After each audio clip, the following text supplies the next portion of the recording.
So what next then in Donald Trump's ever escalating war on tariffs against India? How should New Delhi now respond? My guest is from Washington, D.C., a special one. Harry Brodman is former chief of staff of George W. Bush's Council of Economic Advisors, also served in the Clinton administration as an assistant trade representative, knows a thing or two about trade talks. Appreciate your joining us, Mr. Broadman. You're joining us at a time when every day there is an ever-escalating attack from the Trump administration. If not the president, then his trade advisor, Mr. Navarro, targeting India time and again. Make sense of this for us, because from an Indian perspective, all we are seeing is America playing the role of big bully and thereby appending 25 years of a relatively strong, stable relationship between the two democracies.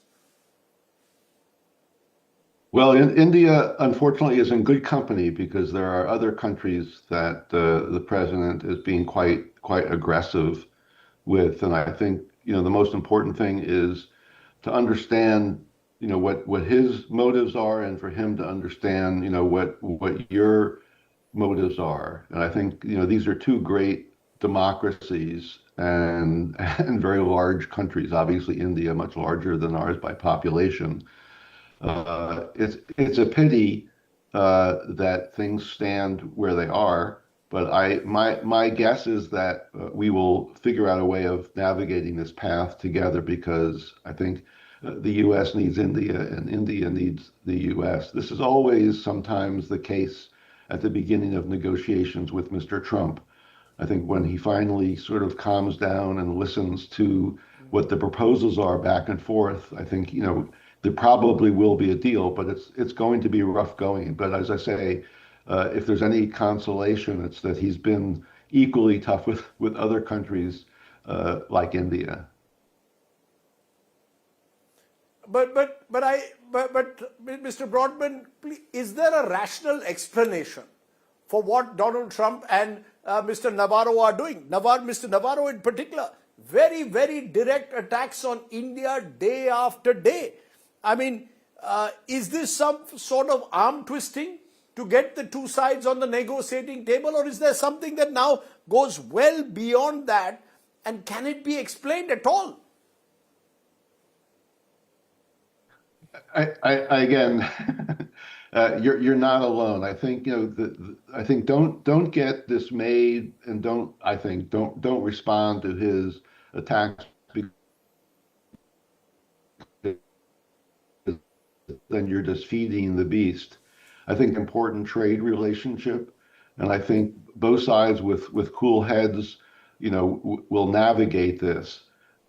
I think as I say, this is part of Mr. Trump's way of doing business. I think I grew up in New York. I watched him as I grew up, so I'm used to seeing this kind of conduct, and I think cooler heads will prevail. I think we have the U.S. has a lot to gain by improving our trade relationship with India, just as India has a lot to gain improving its trade relationship with the U.S.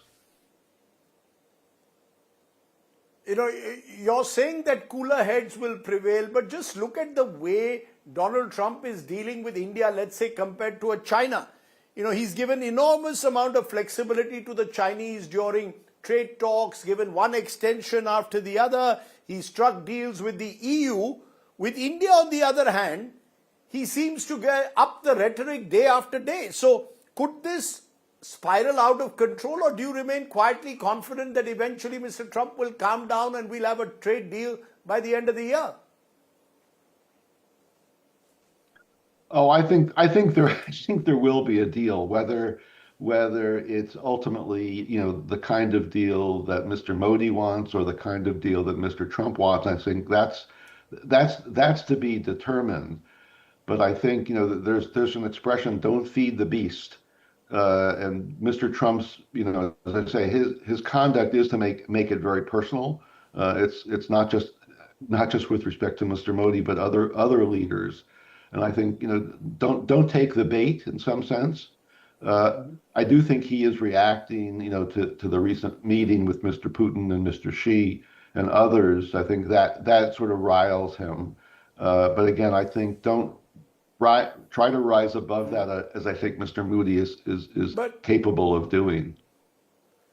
But with due respect, Mr. Broadman, why should the Prime Minister meeting Putin or Xi rile Mr. Trump? It was Mr. Trump, after all, who just a few days ago was meeting Mr. Putin for the Alaska summit. When we look at China, it's America's attitude replete with double standards. The fact is China is the biggest importer of Russian oil, and yet India gets singled out and is accused of fueling the Russian war machine. So are these double standards that we simply have to live with if the American president is going to tell us who we should meet and who we should not?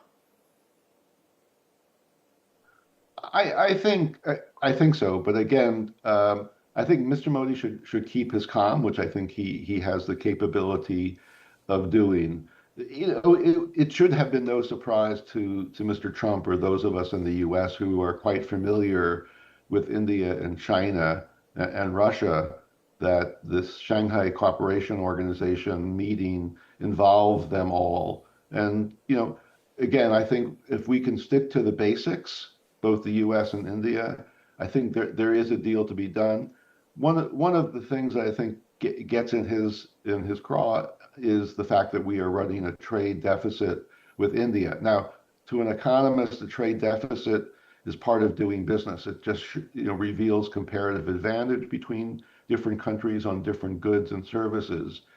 I'm not sure that Mr. Trump fully appreciates these, I wouldn't even call them subtleties, but stark reminders of the strength that India has in the world market. Mm-hmm. And I think, I suspect that when tempers calm down on Mr. Trump's side, we'll find a way through.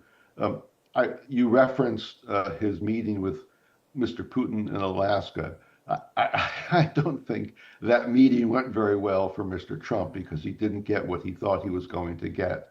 And there's obviously, as people know from reading the newspapers or watching TV about Mr. Trump's relationship with Mr. Putin, things are not as pretty as Mr. Trump sees in the beginning. And so again, if there's any consolation, India and Mr. Moody are not.